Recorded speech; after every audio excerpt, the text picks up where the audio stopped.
The stars above their world were dimming, not because the galaxy itself had grown weaker, but because the people who once gazed at those stars no longer had the will to dream. Their world, once full of energy and promise, had become a place of silence, smoke, and slow decay. The alien civilization, called the Elvari, had lived on their planet for thousands of years. They were not monsters nor villains. They were thinkers, builders, dreamers, and artists. They had discovered the secrets of the atom, built machines that could fly beyond their skies, and crafted cities that touched the clouds. But as centuries passed, pride and greed divided them. Kingdoms turned to empires, empires turned to nations, and nations turned to fractured states, all fighting for resources that grew scarcer with each passing generation. The planet itself had once been a paradise. Great rivers crossed vast plains. Mountains carried snow that fed fertile valleys, and seas were filled with creatures of color and beauty. But the wars poisoned rivers, burned forests, and broke the balance of their skies. The air became thin and filled with dust. Crops failed. Machines broke down. Families struggled to find food. The Elvari leaders gathered often in their final years. In great chambers of stone and metal, they debated solutions. They spoke of rebuilding, of searching for other worlds, of working together once more. But the time for unity had long passed. Distrust ran too deep and the people were too tired. It was in one such council chamber, beneath a roof made of glass that showed the faint light of the fading stars, that a choice was made. "We cannot save ourselves," said the oldest among them, his voice weak but clear. "But perhaps we can save our memory." The chamber grew quiet. The idea was simple, yet heavy. If their bodies could not live on, perhaps their stories could. If their people could not survive, perhaps their voice could echo into the future.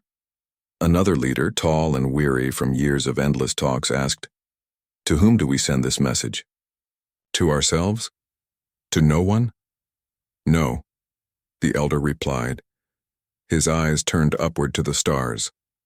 "We must send it to someone who still has time, someone who still has hope, another species, another people." The chamber stirred with whispers. Send. Their last message. To strangers? To a race they had never met? It sounded foolish, even desperate. But desperation was all that remained. For many days, the council debated. Some argued they should send the message into the void with no target, simply trusting that someday someone would find it. Others argued they should direct it to the most advanced species they could locate, in hopes that the knowledge would not be wasted. And then came the idea that changed everything. One of their scientists, a woman who had studied the stars all her life, said, "There is a world not so far from here. It circles a yellow star, bright and steady. It has oceans, mountains, and skies much like ours once were. On this world a young species rises. They are not yet strong, but they are clever, they are bold, and they are human." The word carried across the chamber, human, for generations. The Elvari had observed the stars and noted the signs of life on distant worlds. Most were barren. Some showed faint activity, but nothing more. Yet one world had always captured their attention: Earth. They had watched as humans built fires, carved stones, sailed seas, and then sent machines into the sky. The Elvari had admired their speed, their determination, their stubborn will to keep pushing forward even when the world resisted them.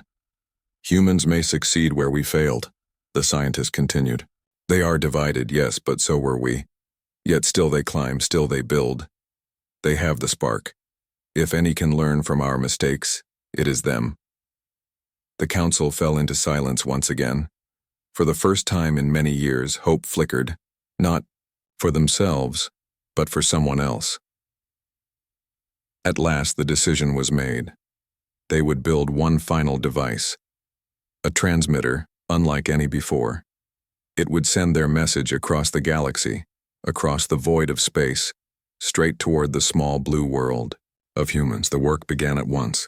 Across ruined cities, calls went out for builders, engineers, and dreamers. The young and the old, the strong and the weak, all came together. For once they were united, not to fight, not to take, but to give. The transmitter rose from the ground like a tower of silver and crystal. It was powered by the last stores of energy they could gather. The machines hummed softly as circuits were laid, lights glowed, and databanks were filled. Every word of their history was placed inside. Their art, their music, their science, their victories and their mistakes.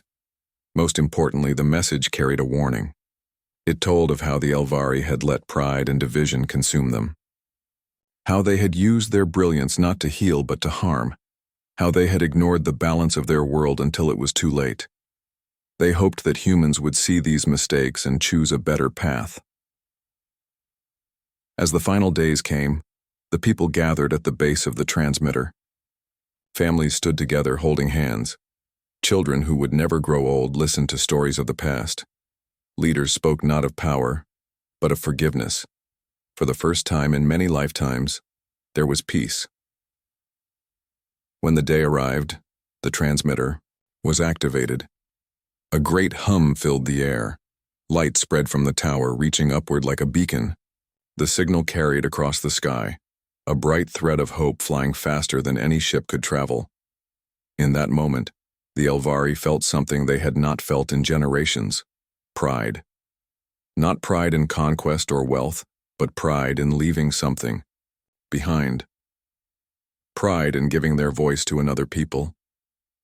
As the light vanished into the stars, the elder who had first spoken of hope looked at the sky and whispered, "To the humans.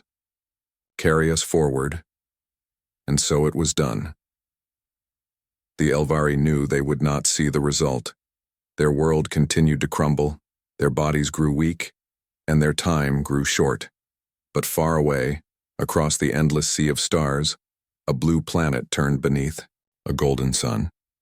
On that planet, a new story was waiting to begin. The last message of a dying people was on its way, and its destination was Earth. The signal did not arrive quickly. It had to cross light years of empty space, passing through clouds of dust, drifting past dead stars, and moving beyond the silent dark. For a long time, it was only a thread of energy traveling through the Ode. But one day, many years later, it reached Earth. On Earth, life carried on as usual. People went to work, built machines, grew crops, and dreamed of the future. The planet was noisy and alive, full of energy and confusion. In the middle of this world stood a giant radio telescope, one of many that listened to the stars. Its great dish faced the night sky, searching for whispers hidden in the darkness. For months, the scientists working there had been listening to background noise, static, signals from satellites, and faint radio waves from distant stars. But one night, a researcher named Dr. Malik noticed something unusual. It was late and most of the team had gone home. Malik sat in front of his computer, staring at lines of data scrolling across the screen. Normally, the lines looked random, like the scribbles of a child. But tonight, he saw a pattern. At first, it was only a repeating pulse. Short, long, short, long. He frowned, leaning closer. He thought it was interference, maybe a glitch in the system. But then the pulse repeated again, and again with exact timing. Nature rarely worked with such precision. Malik adjusted the filters, clearing out noise. Slowly, the pattern sharpened into something unmistakable. It was not random. It was not natural. It was a signal. His heart raced. He saved the data and sent a message to his colleagues. Within hours, the small observatory was full of scientists, all staring at the same repeating pulse on their screens. They checked the machines again and again, convinced it must be an error. But no, the signal was real. The news spread quickly. Soon, other observatories around the world turned their dishes toward the same point in the sky. They confirmed it. The pulse was coming from a star system far beyond Earth. Excitement filled the scientific community. Was this proof of intelligent life? Had another civilization reached out to humanity? Weeks turned into months as teams across the globe worked to decode the message. The signal was complex, layered with data that required careful study. At first, the pulses translated into simple mathematics, Prime numbers, equations, patterns that any intelligent species could recognize. It was like a handshake, a way to say, "We are here and we are thinking." But deeper inside the signal, there was more. Whole sections contained structured language. It was not Earth's language, of course, but a new one. Linguists, mathematicians, and computer experts worked together, using logic and context to unlock the meaning. The world waited. News channels spoke of nothing else. Ordinary people looked up at the night sky with wonder. Children asked their parents if aliens were real. Governments grew cautious, unsure whether this was a gift or a threat. After nearly a year of study, the first translations began to appear. What they found left the world silent. The message was not a greeting. It was a farewell. The aliens, who called themselves the Elvari, told their story in careful words and images. They spoke of their rise, their achievements, their cities, and their dreams. Then they spoke of their mistakes, how they had turned against one another, how they had poisoned their world, how they had wasted their brilliance. Their voice was heavy with sorrow. Most of all, they spoke of why they had chosen to send their message to humans. We saw your fires. We saw your ships. We saw your courage. You remind us of what we once were. We believe you can learn from our fall. We give you our knowledge, our warning, and our hope. The world was stunned. People felt both pride and fear. Pride because an ancient civilization had chosen them, humans, above all others. Fear because the message was not only history, it was also a mirror. The Elvari had destroyed themselves through pride, division, and neglect of their world. And Earth, too, was divided. Earth, too, struggled with wars, greed, and hunger. Debates broke out everywhere. Some leaders argued the message was a trick, perhaps even a test. Why trust the words of a species long dead? Others argued it was the most important discovery in human history. This was not just contact. It was inheritance. Humanity had been given the last will of an entire civilization. In universities and schools, teachers read sections of the message to their students. People painted murals of the Elvari cities based on the images sent across the stars. Musicians used the alien notes embedded in the signal to create new songs. Writers filled books with their interpretations of the farewell. But there were also darker voices. Some said humanity was doomed to repeat the same mistakes no matter what. Some feared that other alien species might come searching, and that humans were not ready to be seen. Despite the arguments, the signal continued to pour in, carrying more and more data. It contained maps of the galaxy, records of science, details of machines, even stories and poems written by the Elvari. Their entire culture was being handed over, line by line, to Earth. Dr. Malik and his team worked endlessly. One night, after months of no sleep, Malik sat with a group of linguists as they uncovered a section of the message that had been hidden deep inside the data. It was written not in symbols but in clear, translated words. To the human who hears this, we send our trust. Carry us forward. Do not let our end become yours. Malik felt his chest tighten. It was not only data, it was personal. The Elvari had spoken directly across time and space to humanity itself. The weight of the message settled heavily on Earth. People began to ask themselves questions they had ignored for too long. Could they truly rise above their divisions? Could they learn from the mistakes of others? In secret meetings, world leaders gathered. They spoke of the dangers and the possibilities. Some wanted to keep the message hidden, fearing panic. But the truth was already too wide, too powerful. The people knew and they would not forget. So humanity made a choice. They would not ignore the signal. They would study it, honor it, and decide how best to answer it. A committee was formed of scientists, philosophers, and explorers. Their task was not only to decode the message fully, but also to prepare a reply. Weeks turned to months, and the committee worked tirelessly. They argued, they dreamed, they planned. Finally, after long debate, they agreed on the words that would be humanity's first response to the stars. It would not be complex. It would not be hidden in mathematics or long speeches. It would be clear, strong, and human. Your voice is heard. Your story is remembered. We thank you. We will carry it forward. The message was short, but it carried the weight of all humanity. When the signal was finally sent out into the night sky, every radio dish on Earth turned upward. The transmission left Earth and began its own long journey into the stars. And somewhere, far away in the ruins of a dead world, the silent towers of the Elvari still stood, waiting. They would not hear the reply, for their time had passed, but humanity had spoken. For the first time in history, Earth had answered another civilization. The universe was no longer silent. Humanity had been chosen, and now humanity had replied. The stars no longer seemed so far away. The reply had been sent. Humanity had spoken to the stars for the first time, and the words still echoed in the minds of billions. Your voice is heard. Your story is remembered. We thank you. We will carry it forward. But sending a reply was only the beginning. The Elvari had left more than history and poetry. Hidden inside the signal were maps, coordinates, and fragments of knowledge far beyond Earth's own. They had not only warned humanity of their mistakes, they had also left behind clues to places where their memory still lived. One map in particular drew the attention of scientists. It pointed to a distant star system, once home to the Elvari. The data suggested that a great archive remained there, buried beneath the ruins of their final city.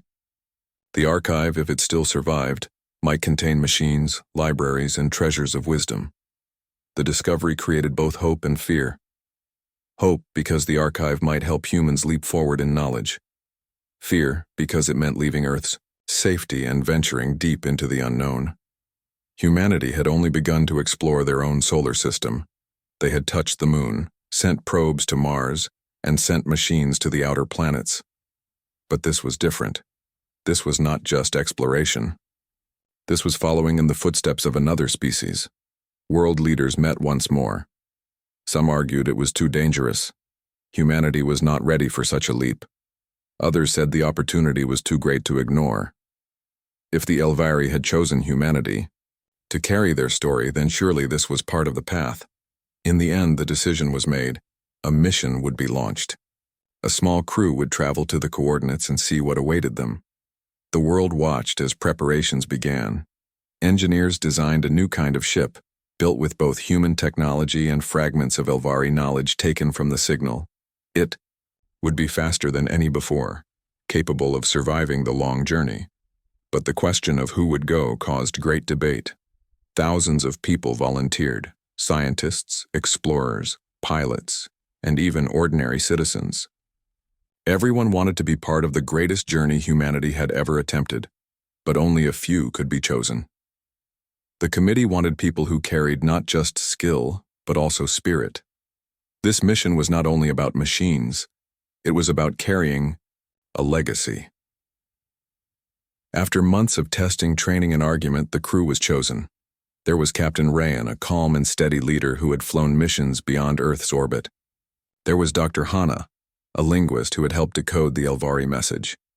There was Malik, the same scientist who had first noticed the signal, now older but still burning with curiosity.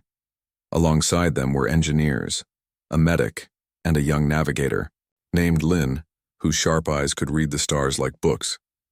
When the names were announced, the world celebrated. These few people would carry all of humanity's hopes into the void. The ship, named Legacy, stood on its launch platform like a silver arrow aimed at the stars. On the day of departure, millions gathered to watch. Children held flags, families cheered, and around the globe, screens showed the ship waiting for ignition. Captain Rayan stood before his crew and spoke simply. We go not for ourselves, but for all. We go to honor those who came before us, and to prepare for those who will come after. The engines roared and the Legacy rose into the sky, leaving Earth behind. The journey was long. Days turned into weeks, weeks into months. The stars outside the windows of the ship seemed endless, silent, and cold. Yet inside, the crew stayed busy. They studied the Elvari maps, trained in simulations, and spoke often of what they might find. At times, they felt small, like tiny sparks, drifting in a great ocean. But then they would think of the message, the voice of the Elvari, sent across the void, and they felt strong again. Dr. Hana spent long nights listening to the fragments of Elvari language stored in the ship's computer. She repeated the words softly, learning their rhythm, their song. She dreamed of one day standing in the ruins of their cities and speaking their words aloud, like a bridge between the dead and the living. Malik, older now, spent hours at the observation deck staring at the stars. Sometimes Lynn joined him. She was young, full of energy and questions, always eager to learn. "Do you think we will really find it?" she asked one evening. "The archive?" Malik smiled faintly. "The Elvari trusted us enough to send the map. That means it was real, at least once. Whether it still waits for us, I do not know. But the journey itself matters. To go is to honor their gift." After nearly a year of travel, the Legacy reached the star system. What they saw filled them with silence. The planet that had once been. The heart of the Elvari was broken. Its skies were gray, its oceans gone, its surface scarred with deep wounds. From orbit, the crew could see the remains of cities. Vast, empty skeletons of towers reaching out like hands frozen in despair. The crew landed near the coordinates given in the message. The ground was cracked and lifeless, and the air was thin and cold. Yet among the ruins stood a structure still upright, still waiting. It was a great vault of stone and metal, half buried but unbroken. Its doors were sealed but not locked. It was as if the Elvari had built it to endure, to be opened by those who came after. With careful steps, the crew entered. Inside, they found silence, but not emptiness. Lights flickered weakly as ancient machines awoke. Symbols glowed faintly, on the walls. And in the center of the chamber stood a crystal-like pillar, shining softly with stored energy. Dr. Hana approached and touched the controls. The pillar responded and a voice filled the room, not spoken aloud but carried through the machines. It was the voice of the Elvari. "To the humans who walk here," it said, "we welcome you. You are our heirs. You carry our memory." The crew stood still, their hearts heavy with awe.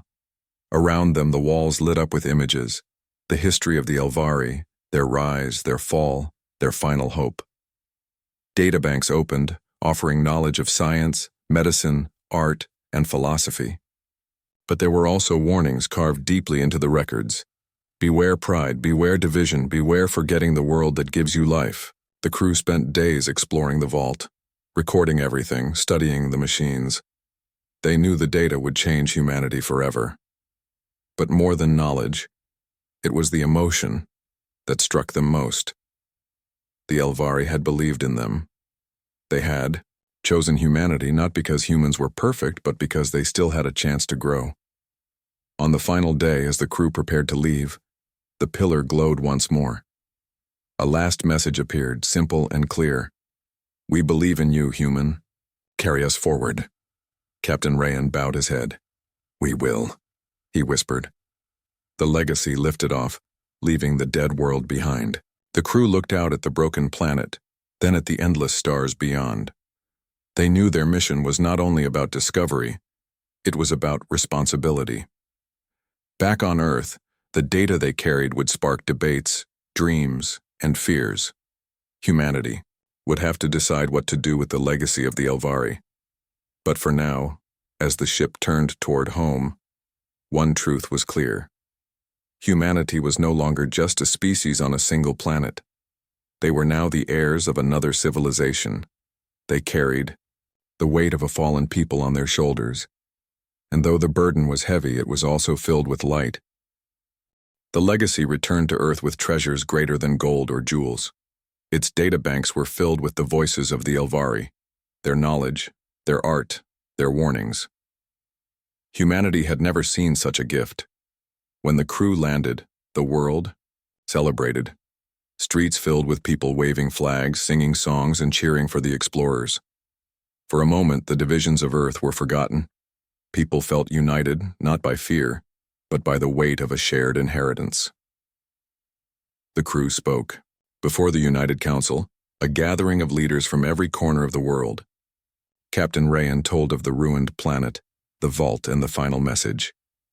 "We believe in you, human. Carry us forward." Dr. Hana spoke of the Elvari language, of how it sang like poetry. Malik, with tired but shining eyes, described the vaults, machines and their warnings about pride and division. Navigator Lynn, her voice trembling with emotion, told the council of the moment she first saw the dead world below their ship. "It was like looking into a mirror of what we could become," she said. The council listened in silence.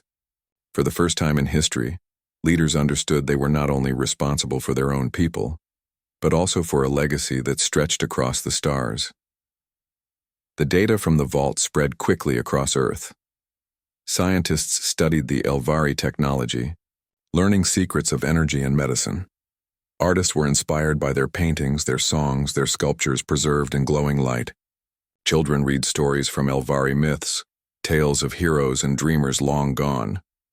But the warning struck hardest. The Elvari had written of how they ignored the health of their world until it could no longer sustain them. They wrote of how nations had fought over shrinking resources, each believing victory was more important than survival. They wrote of how their pride blinded them until it was too late. These words spread like fire through Earth. Some took them as a call to unity, demanding, "Humans change their ways." Others argued that humans were different, stronger, and not bound to repeat the mistakes of others. Debates filled schools, homes, and governments, but no matter the arguments, one truth remained: humanity had been chosen. That knowledge alone gave people a sense of both pride and responsibility. Months later, the United Council announced a new mission. The legacy would return to the Elvari ruins, but not only to study. This time, they would build. The plan was bold. Humanity would create a research base on the Elvari world, a place where scientists, explorers, and thinkers could work together to preserve the legacy. It would not belong to one nation, but to all. Some feared the idea. "The ruins are cursed," they said. "We should learn, but not stay." Others welcomed it. "If we turn away," they argued, "we will prove we are no better than those who fell." In the end, hope won. The mission was approved. The legacy launched again, carrying not only the original crew but also new members, engineers, builders, and scholars. Their supplies included machines to construct habitats, labs, and greenhouses. Humanity was not just visiting anymore. They were planting roots, if only temporary ones, in the soil of another world. As the ship approached the ruined planet, the crew felt a mix of awe and sorrow. The cracked surface stretched below, broken cities standing like shadows of the past. Captain Rayan spoke softly. "We walk among ghosts, but we do so with respect." They landed near the vault once more. The structures still stood silent, untouched since their first visit. This time, instead of moving carefully through ruins, the crew began building. They raised shelters of steel and glass, powered by both human and Elvari technology. Within weeks, a small base stood against the gray horizon. They named it Haven of Echoes. Life on the ruined world was difficult. The air was thin and bitter, forcing the crew to wear protective suits. Dust storms swept across the land, scratching at walls and windows. The ruins themselves were dangerous, with towers ready to collapse at the slightest touch. But the humans endured. Every day they explored farther into the broken cities, mapping streets and recording what remained. They found statues toppled. By time, halls lined with empty chairs and murals of bright colors faded by dust. One day, Dr. Hana discovered a library, its walls lined with crystal tablets glowing faintly. When activated, they revealed poems and songs of the Elvari. She spent hours reading them aloud, her voice echoing softly through the empty halls. The words spoke of joy, love, and dreams, making the ruins feel alive again. Malik, though older and weaker now, insisted on joining every expedition. "I was there when we first heard their voice," he said. "I will not stop listening now." His eyes often filled with tears as he walked through the ruins, as if he could still hear the whispers of the Elvari. Lynn, the young navigator, climbed the highest tower that still stood. From there, she looked across the endless wreckage. "If humans forget the warnings," she said to Rayan, "we will see the same from one of our towers one day." Rayan nodded, silent but thoughtful. The work of the base soon uncovered something new. Beneath the ruins, they discovered another hidden chamber. Unlike the vault, this one was different. It was not filled with history, but with machines. The machines were silent guardians waiting. They were built to endure long after their makers had gone. When the crew powered them, the machines stirred and came alive, their lights glowing like eyes waking from sleep. At first, the humans were afraid. Would the machines see them as intruders? But instead, the machines turned toward the crew and activated a projection. It showed the symbol of Earth, encoded in the original message, and then words appeared. "You are the chosen. You carry the torch." The machines were not weapons but caretakers built to protect the legacy until someone worthy arrived. Now, they accepted the humans. Dr. Hana whispered, "They trusted us even more than we thought." The discovery filled the crew with both joy and weight. It was proof that the Elvari had prepared for this moment. They had believed not only that someone would come, but that it would be humans. Months passed. The base grew stronger. More ruins were explored, more machines awakened. The humans sent streams of data back to Earth, where scientists and leaders studied every discovery. But with every step forward came the same question. What would humanity do with this gift? Some on Earth demanded the technology be used for power, to build weapons and control nations. Others insisted it must be used only for peace and progress. The debate grew louder with each passing day. From the base, Captain Rayan sent a message. Home. We stand among the ruins of a people who made the same choices. We know how it ended for them. Let it not end the same for us. One evening, as the sun of the ruined world sank behind broken towers, Malik sat outside the base gazing at the stars. Lynn joined him, quiet at first. "Do you think the Elvari know?" she asked. "Do you think they see us here?" Malik smiled faintly. "Perhaps not with eyes, but their hope is alive. As long as we carry it, they are not gone." Lynn looked up at the stars. They no longer seemed cold. They seemed alive, as if filled with voices waiting to be heard. The legacy crew knew their time on the ruined world was only the beginning. What they had uncovered was more than ruins, more than machines. It was a mirror held up to humanity, showing both what could be lost and what could be gained. The Elvari were gone, but their message remained clear. We believe in you.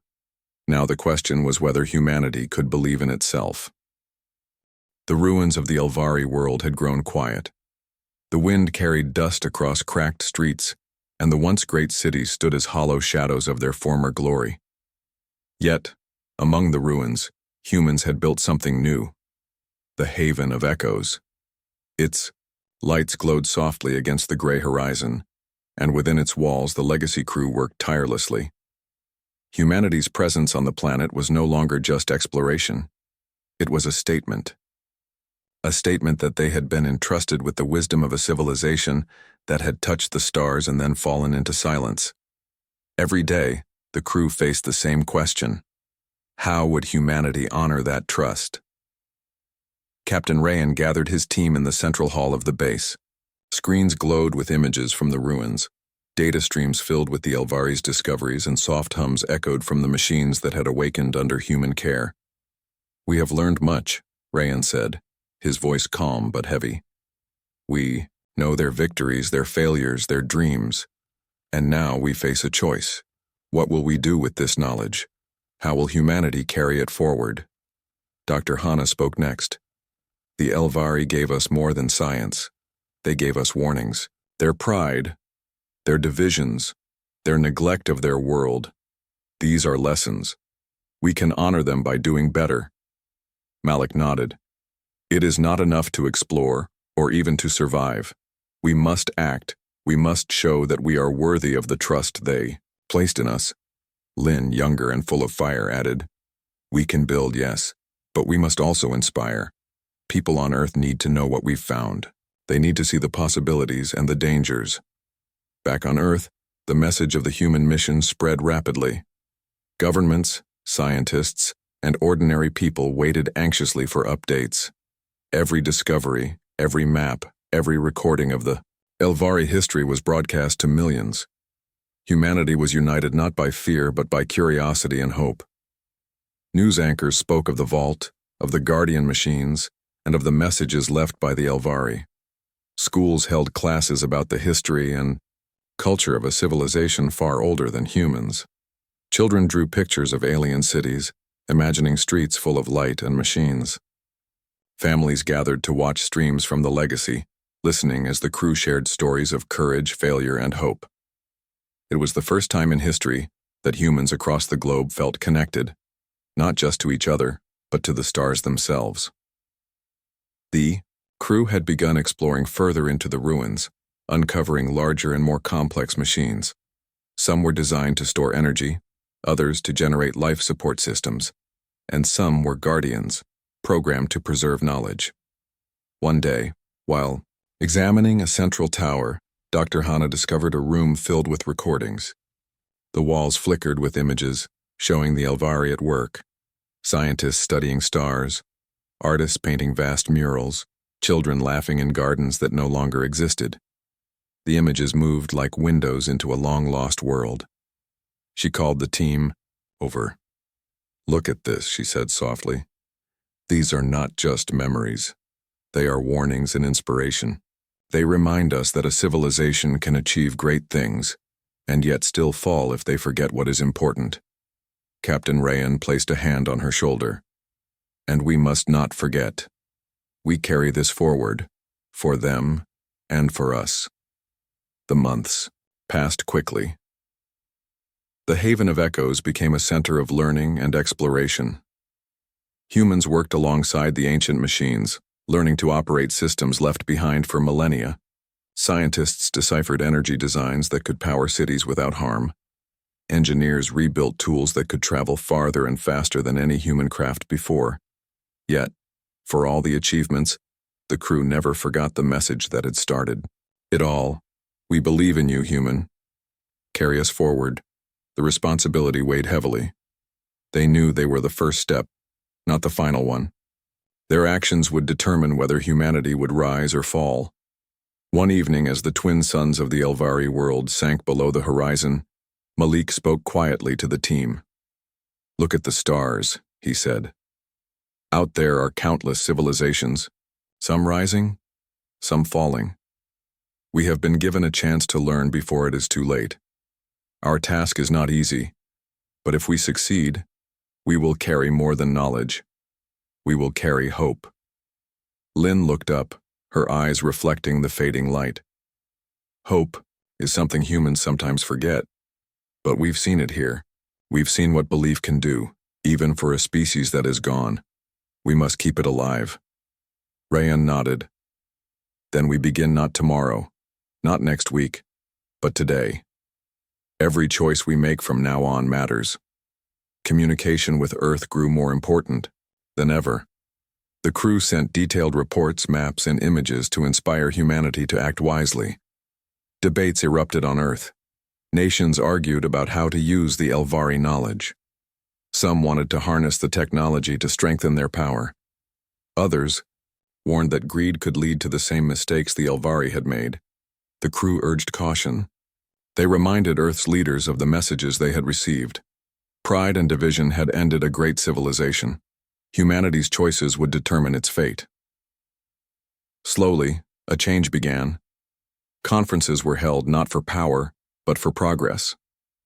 Global alliances formed to share technology and knowledge responsibly. Schools taught lessons of the Elvari, not just as history, but as guidance. The world began to imagine a future where humanity could survive and thrive, not alone, but together. Meanwhile, on the Elvari world, the Haven of Echoes continued to expand. The humans began experimenting with restoring life to the planet. Greenhouses were built using the alien machines, and soon, Small patches of vegetation grew where dust and stone had ruled. The air gradually improved as machines filtered and purified it. Captain Rayon watched the first leaves sway in artificial wind and smiled. "Even in ruins, life can return," he said. "Even when hope seems lost, it can grow again." Malik, standing beside him, added, "That is what the Elvari wanted us to see, that life and hope are worth every effort." One day, Lin activated a communication link left by the Elvari. It was a recording meant to be played only when someone worthy arrived. The message was simple, but it carried weight beyond words. To those who stand here now, we have chosen you not because you are perfect, but because you still have time. Learn from us, build for the future, protect your world, and protect others. Carry the spark that never dies.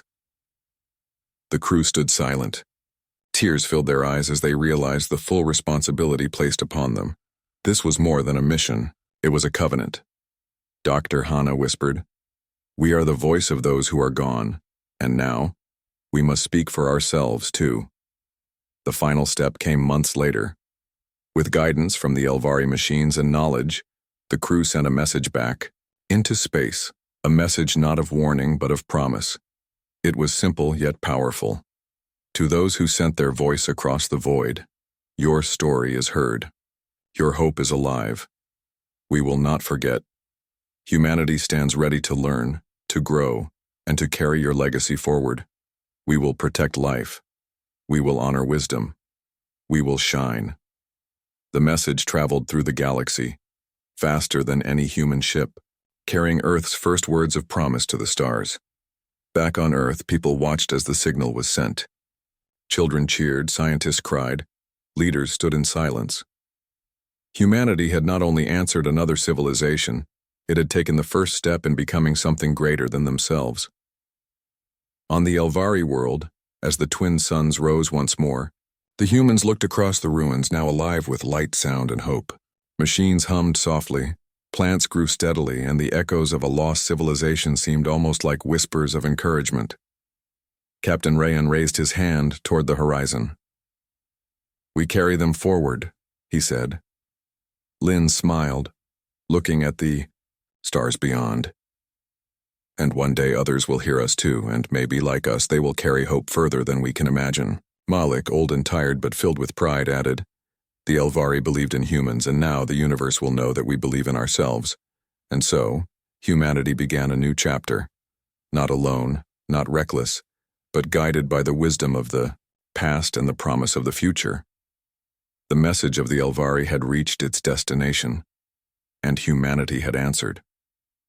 For the first time, humans understood that hope could cross galaxies, survive civilizations, and shine even in the darkest ruins. And humanity would carry it forward always.